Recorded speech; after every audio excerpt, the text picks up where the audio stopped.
আজকে তো সোনাকে নিয়ে যাবো ডাক্তারের কাছে, তো তার জন্য দেখো তাড়াতাড়ি উঠে গেছি। তাড়াতাড়ি উঠে গেছি বলাটা ভুল, আমার না একদমই ঘুম হয়নি। কোথাও যাওয়ার কথা হলে না আমার একদম ঘুম হয় না, কেন জানি না। তো তার জন্য উঠে আর কি বেড বিছানাটা গুছিয়ে নিচ্ছি। আর মানে ঘরবাড়ি গুছিয়ে রেখে তারপরে আমি বেরোতে চাই সবসময়। কিন্তু সবসময় তো সেটা হয়ে ওঠে না। কিন্তু কোথাও থেকে ঘুরে এসে যদি দেখি আমার ঘরটার বেহাল অবস্থা, তাহলে আমার মাথাটা আরও খারাপ হয়ে যায়। তো যাই হোক, বেড বিছানাটা গুছিয়ে ৩-৪ দিন পরে আজকে চুলের বেনি খুলেছি। তার জন্য দেখো চুলগুলো কেমন একটা হয়ে গেছে।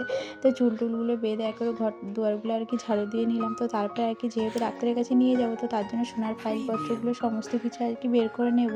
প্রেসক্রিপশন যা, যা আছে ওর, যেহেতু আজকে ভ্যাকসিন আছে তো তার জন্য। তো এইগুলো বের করতে, করতে আবার রাজা চলে এসেছিল। আর জানো তো আজকে রাজা দুপুরবেলা ফোন করে বলেছিল যে আইসক্রিম খাবে কি? তো আবার আসার সময় না আইসক্রিম নিয়ে এসেছিল। আর আমি যেটা চেয়েছিলাম বাটারস্কচ, সেটা আবার পাইনি।